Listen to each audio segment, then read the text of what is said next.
देखो 1857 की क्रांति के बारे में अपन को क्या क्या पढ़ना, वो चीज देख लेते हैं। 1857 की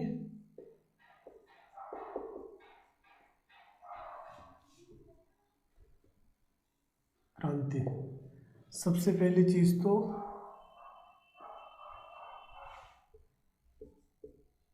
प्रमुख कारण, प्रमुख कारण। दूसरा इसका प्रसार, मतलब कौन कौन से क्षेत्रों के अंदर इसका, कौन कौन से क्षेत्रों के अंदर ये जो है वो फैली। प्रसार, क्रांति की असफलता के कारण, असफलता के कारण, और उसके बाद में लास्ट में देखेंगे इसके परिणाम, परिणाम। ठीक है ना। तो अगर 1857 की क्रांति के प्रमुख कारणों की बात मैं करूं तो सबसे नंबर 1 कारण वो ये है राजनीतिक प्रशासनिक कारण। राजनीतिक या अब ये राजनीतिक प्रशासनिक कारण क्या है, यानी अंग्रेजों ने जब भारत के ऊपर अधिकार किया है, भारत के जो साम्राज्य वो जीते, उस दौरान उन्होंने जिस प्रकार की जो राजनीतिक और प्रशासनिक नीतियां अपनाई, उन नीतियों के कारण जो है वो जनता के अंदर और वहाँ के जो राजा है उन राजाओं के अंदर असंतोष का विकास हुआ। अब उसमें क्या क्या है, सबसे पहली बात करूँ तो मैं सहायक संधि प्रणाली। सहायक संधि प्रणाली के तहत ये कहा गया कि भाई अंग्रेज जो है वो उनके जो राज्य जो होंगे जिसके साथ सहायक संधि प्रणाली की जा रही है वो उनके मित्र होंगे, लेकिन मित्र तो होंगे लेकिन उसमें क्या है, एक प्रावधान था कि आंतरिक मामलों के अंदर हस्तक्षेप नहीं किया जाएगा। लेकिन अंग्रेजों ने इस संधि का पालन नहीं किया और हर राज्य के जो दरबार के जो सामान्य प्रशासन था उन सामान्य प्रशासन के अंदर अत्यधिक दखलंदाजी दी। इस वजह से जो राज्य के अंदर असंतोष फैला। और दूसरा सबसे इंपॉर्टेंट कारण क्या है, डलहौजी की जो साम्राज्य विस्तार की जो नीतियां थी, उन्होंने अवध को कुप्रशासन का, जबकि अवध के अंदर जो शासन था वो नॉर्मल तरीके से शासन चल रहा था और जो वाजिद अली शाह है वो बेहतर तरीके से प्रशासन कर रहे थे, लेकिन उनको क्या करना था, अवध के ऊपर अधिकार करना था।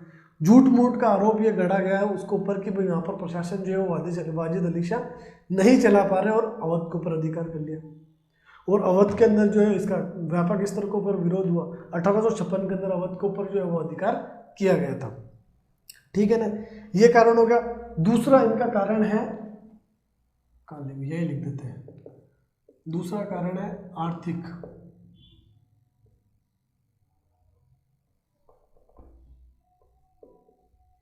आर्थिक कारण। ठीक है ना। अब आर्थिक कारण क्या, अंग्रेजों ने अपने आर्थिक कारणों के अंदर जो सबसे इंपॉर्टेंट कारण है अंग्रेजों की वो है भू राजस्व नीतियाँ। अंग्रेजों ने अधिकतम भू राजस्व प्राप्त करने के लिए जो नीतियाँ अपनाई, चाहे स्थायी बंदोबस्त हो, रजतवाड़ी और महलवाड़ी हो। स्थायी बंदोबस्त से तो उनके जमींदार जो है वो, जो जमींदार लगान निश्चित समय के ऊपर लगान नहीं चुका पा रहे थे उनको उनकी जिम्मेदारी से बेदखल किया गया। रजतवाड़ी व्यवस्था के अंदर ये हुआ कि किसानों का शोषण तो तीनों व्यवस्था में हुआ, लेकिन पहली व्यवस्था से जमींदार और किसान दोनों असंतोष हुए। रजतवाड़ी व्यवस्था से किसान सीधे तौर के ऊपर असंतोष, किसानों के अंदर असंतोष था, क्योंकि अधिकतम लगभग ये कहा जाता है कि 65 से 70% तक जो है वो भू राजस्व का वसूल किया जा सकता, तो लास्ट में किसान के पास क्या बचता था। और अगर किसी वर्ष बारिश या फिर खेती जो है वो पैदावार अगर अच्छी नहीं होती थी तब भी उनसे जबरन वसूल किया जा सकता। तो ये भू राजस्व की जो इनकी नीतियाँ थी, और साथ ही साथ जो इन्होंने आर्थिक नीतियाँ दूसरे क्षेत्रों के अंदर, व्यापार के क्षेत्र के अंदर जहाँ पर भी इन्होंने नीतियाँ अपनाई थी वहाँ पर इनका मुख्य उद्देश्य था अधिकतम लाभ प्राप्त करना। इस वजह से जो है वो असंतोष फैला। दूसरा इसके बाद में तीसरा कारण है सामाजिक सांस्कृतिक कारण।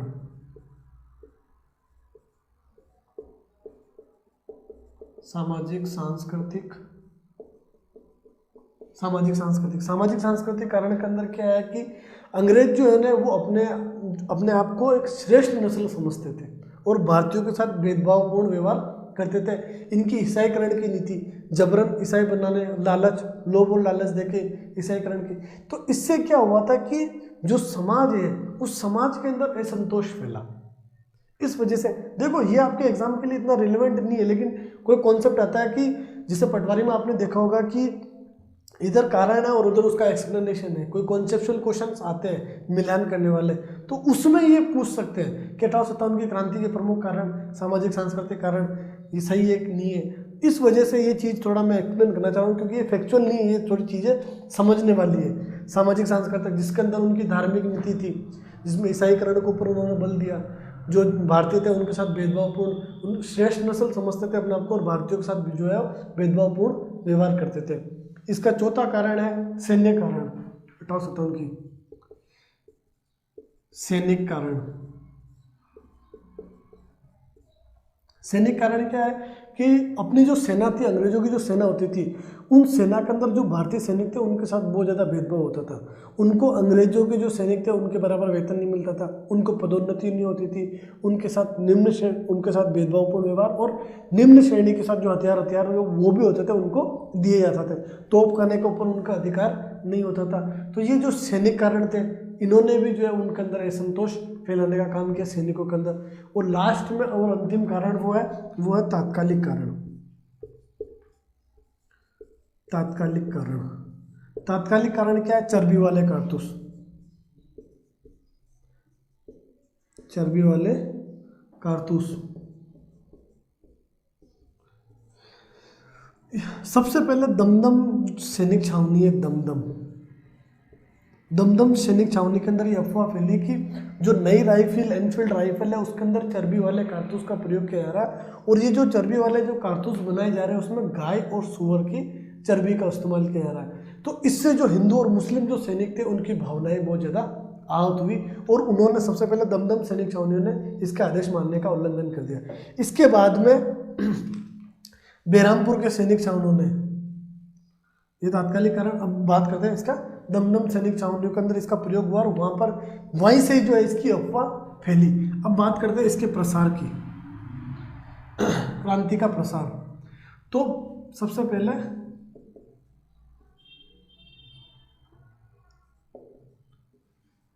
बेरामपुर सैनिक छावनी के जो सैनिक थे उन्होंने अंग्रेजों का जो है ये राइफल जो थी ना, इसका उपयोग करने का आदेश जो दिया था, उस आदेश को मानने से केवल इन्होंने आदेश का उल्लंघन किया और कुछ नहीं किया कि भाई हम इसका उपयोग नहीं करेंगे।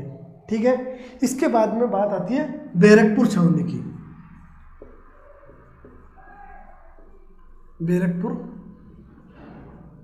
बैरकपुर छावनी के अंदर जो है वो 34वीं रेजिमेंट, बंगाल की 34वीं जो रेजिमेंट थी वो तैनात थी। कौन सी? 34वीं रेजिमेंट तैनात थी। यहाँ पर मंगल पांडे ने, बैरकपुर छावनी के जो सैनिक थे मंगल पांडे, उन्होंने इसका प्रयोग करने से, चर्बी वाले कारतूस का प्रयोग करने से मना कर दिया। और 2 ब्रिटिश अधिकारी, सर्जेंट और एक और थे जनरल वाघ, इन दोनों की गोली मारकर हत्या कर दी। और ये घटना कब हुई? 29 मार्च को, 29 मार्च 1857 को मंगल पांडे जो बैरकपुर सैनिक छावनी के अंदर तैनात थे, 34वीं रेजिमेंट उनका संबंध था। ठीक है, इन्होंने आदेश मानने से उल्लंघन कर दिया और जनरल वाघ सिंह और सर्जेंट की उन्होंने गोली मारकर हत्या कर दी। कब? 29 मार्च 1857 को। 8 अप्रैल को इनको क्या है, मंगल सिंह को, बैरकपुर छावनी के जो सैनिक थे मंगल पांडे को 8 अप्रैल 1857 को फांसी की सजा दे दी। और यहीं से ही जो है वो सैनिकों के अंदर विद्रोह की शुरुआत होती है। लेकिन सैनिकों के विधिवत विद्रोह की शुरुआत जो है ना, वो 10 मई को, यहाँ लिख देता हूँ मैं, 10 मई 1857 को मेरिट सैनिक छावनी के जो सैनिक होते हैं उन्होंने विद्रोह कर देता है और विद्रोह की शुरुआत होती है। और ये जो सैनिक होते हैं ये मेरठ सैनिक छावनी के ऊपर अधिकार करते हैं, यहाँ से दिल्ली चलो के नारे देते हैं और दिल्ली के ऊपर जाते हैं, दिल्ली के ऊपर अधिकार करते थे।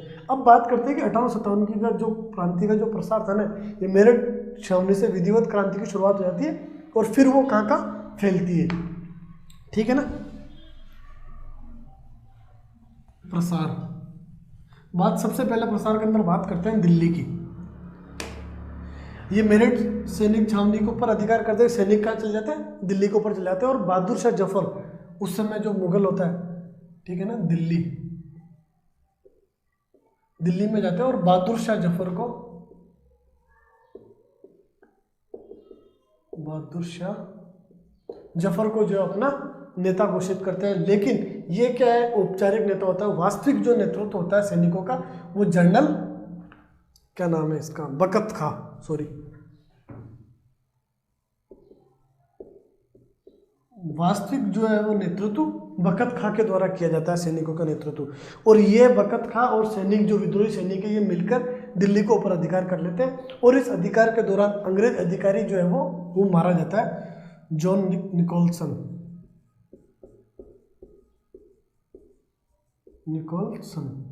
जॉन निकोलसन के हत्या हो जाती है और दिल्ली को ऊपर अधिकार कर लेते हैं। लेकिन उसी समय जो है वो जनरल जो है वो हडसन के नेतृत्व में अंग्रेजी सेना आती है और वो ये जो विद्रोही सेना है और बकत खां इनको पराजित करती है। और सितंबर 1857, देखो मई के अंदर यहाँ पर विद्रोह की शुरुआत होती है दिल्ली के अंदर, और सितंबर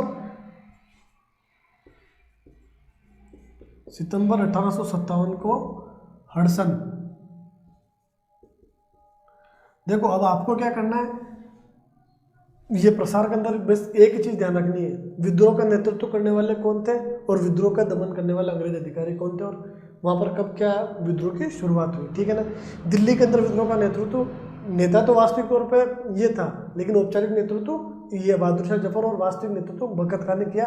जॉन निकोलसन जो था ये अंग्रेज जो ये युद्ध के अंदर मारा गया। लेकिन सितंबर 1857 को हडसन अंग्रेजी सेना के साथ, अंग्रेजी सेना का नेतृत्व करता और दिल्ली को ऊपर वापस पुनः अधिकार कर लेता, हडसन के द्वारा पुनः अधिकार। ये होगी हमारी दिल्ली की बात। इसके बाद में हम बात करते हैं लखनऊ की, ठीक है ना।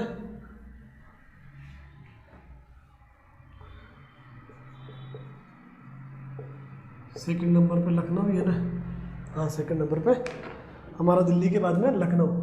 लखनऊ के अंदर विद्रोह की शुरुआत होती है 4 जून को, 4 जून 1857 को विद्रोह की शुरुआत होती है। और यहाँ विद्रोह का नेतृत्व जो है वो हजरत महल, बेगम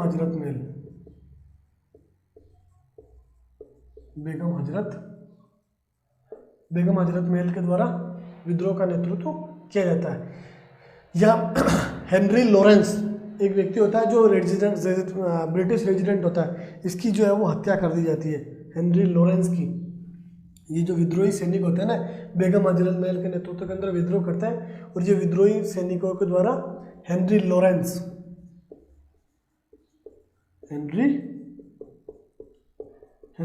की हत्या की जाती है।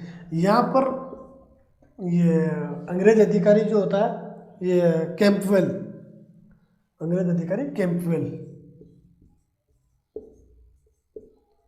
अंग्रेजी सेना का नेतृत्व करता और इन विद्रोही सैनिकों को पराजित करता, और पुणे कब, मार्च 1858 को, लगभग 1 साल इनका विद्रोह चलता है। जून में शुरू होता है, मार्च के अंदर 1858 के अंदर जो ये कैंपवेल के द्वारा जो है वो मार्च 1858 के अंदर पुणे लखनऊ को ऊपर अधिकार कर लिया जाता है। इसके बाद में दूसरा जो बात आती है लखनऊ के बाद में, वो आती है कानपुर की।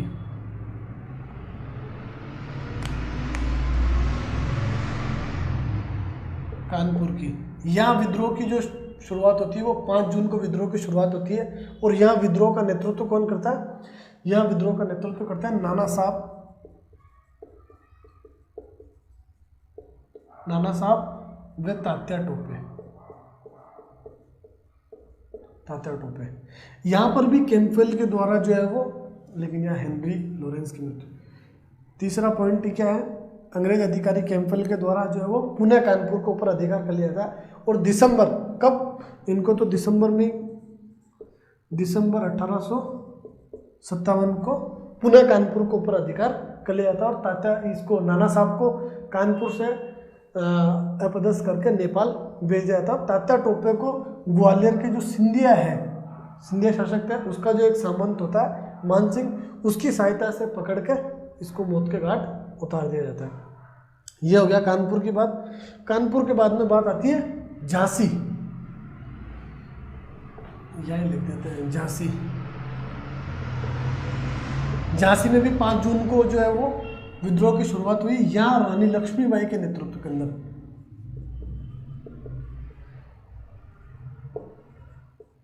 लक्ष्मीबाई के नेतृत्व के अंदर यहाँ विद्रोह की शुरुआत हुई और विद्रोही सैनिकों का नेतृत्व किसने किया?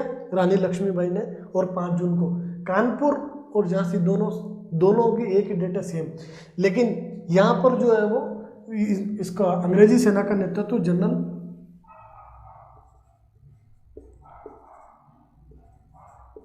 ह्यूरोज के द्वारा किया गया। और यहाँ जनरल ह्यूरोज के द्वारा झांसी के ऊपर जून पूरा लगभग 1 साल चला। जून 1858 को इन्होंने वापस झांसी के ऊपर अधिकार कर लिया। झांसी के अंदर विद्रोही सेना का नेतृत्व किसने किया? लक्ष्मीबाई ने। जून 57 के अंदर ये विद्रोह की शुरुआत हुई और जनरल ह्यूरोज के द्वारा इसको वापस जीत लिया गया। ठीक है ना। इसके बाद में आती है जगदीशपुर और ये बरेली। जगदीशपुर के अंदर कुंवर सिंह ने के नेतृत्व के अंदर विद्रोहियों ने, मैं लिख नहीं रहा हूँ, वो आप लिख लो। जगदीशपुर में इतना इंपॉर्टेंट नहीं है, लेकिन मैं बता देता हूँ, ठीक है ना। जगदीशपुर के अंदर जो है वो कुंवर सिंह ने विद्रोहियों का नेतृत्व किया और यहाँ पर विलियम टेलर के द्वारा विद्रोही सैनिकों का दमन किया गया। और बरेली से खान बहादुर खान ने विद्रोही सैनिकों का नेतृत्व किया। ठीक है। अब बात करते हैं इनकी असफलता के कारण और इसके परिणाम क्या थे। असफलता के कारण, ठीक है, नंबर 1 सीमित प्रसार। विद्रोह जो था ना, ये उत्तर नॉर्थ वाला जो रीजन था, केवल उस क्षेत्र के अंदर, दक्षिण के अंदर कोई भी, और दूसरी सबसे बड़ी बात है सीमित प्रसार था, इस वजह से ये विद्रोह सफल नहीं हुआ। दूसरी सबसे इंपॉर्टेंट बात है सहयोग और समर्थन।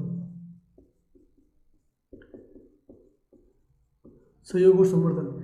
इस क्षेत्र के अंदर भी जो देसी राजा थे या फिर अधिकांश जो राजा थे उन्होंने अंग्रेजों का साथ दिया, ना कि विद्रोही सेना का साथ दिया। इस वजह से ये सफल नहीं हुआ। तीसरी सबसे इंपॉर्टेंट बात है नेतृत्व। सैनिकों का जो विद्रोही सैनिक था ना, उनका कोई कुशल नेतृत्व करने वाला व्यक्ति नहीं था। बहादुर शाह जफर जो 80 साल का बूढ़ा था, वो क्या सैनिकों का नेतृत्व करेगा उस समय। तो उन्होंने वो कुशल नेतृत्व नहीं दे पाए, इस वजह से इनकी पराजय हुई। और इसके बाद में जो बात आती है वो है अस्त्र शस्त्र और शस्त्र। अंग्रेजों के पास जितने जो आधुनिक अस्त्र शस्त्र थे ना, वो विद्रोही सैनिकों के पास नहीं थे, क्योंकि सैनिकों के पास सीमित अस्त्र शस्त्र थे। उन्होंने विद्रोह करके जो सैनिक छावनी को लूटा उठते, लेकिन वो फिर युद्ध के अंदर काम भी आ गए दबाने, युद्ध करने के दौरान। ठीक है। लेकिन एक इंटरेस्टिंग बात, जिस चर्बी वाले कारतूस को लेके विद्रोह हुआ था, विद्रोही सैनिकों ने विद्रोह के दौरान उसी को, मतलब कि उसी चर्बी वाले कारतूस का बड़े धड़कने से उपयोग किया। एक इंटरेस्टिंग बात यह है कि जो तात्कालिक कारण बना था ना, विद्रोही सैनिकों ने उसका बाद में उसका प्रयोग भी किया था अंग्रेजों के खिलाफ। ठीक है। ये इनके असफलता के कारण थे। और इसके अंदर इसके अलावा जो बात आती है कि जो ये देसी शासक और जो शासक थे उन्होंने अंग्रेजों का साथ दिया, वो पॉइंट मैंने इसके साथ ही बता दिया था। परिणाम की अगर हम बात करें, 1857 की क्रांति के परिणाम क्या है। परिणाम में सबसे पहला नंबर 1 जो है वो ईस्ट इंडिया कंपनी के शासन की समाप्ति, नंबर 1। तो क्या हुआ, ईस्ट इंडिया कंपनी शासन की समाप्ति हो गई और भारत का जो ये अधिकार था वो सीधा ब्रिटिश रानी के पास, रानी के अधिकार क्षेत्र के अंदर आ गया। दूसरा सबसे इंपॉर्टेंट बात कि अब गवर्नर इंग्लैंड के अंदर 12 सचिव का जो पद है उसका सृजन किया गया। ये ब्रिटिश सरकार का एक मंत्री होता था। और इसके बाद में जो गवर्नर जनरल था उसको वाइसराय कहा जाने लगा। इसके अलावा अंग्रेजों ने ये घोषणा करी, क्योंकि उनको पता है कि जो देसी राजा और जो सामंत और जो सरदार थे उन्होंने अंग्रेजों का साथ दिया, तो इन्होंने कह दिया कि अब आगे कोई भी विलय और विस्तार नहीं किया जाएगा। यानी अब अंग्रेजी साम्राज्य का किसी प्रकार से विलय और विस्तार नहीं किया जाएगा, लेकिन उनको ब्रिटिश महारानी की जो है वो छत्र छाया में रहना होगा। विलय और विस्तार की नीति का त्याग, विलय व विस्तार की नीति का त्याग। ठीक है। ये इस 1857 की क्रांति के परिणाम थे।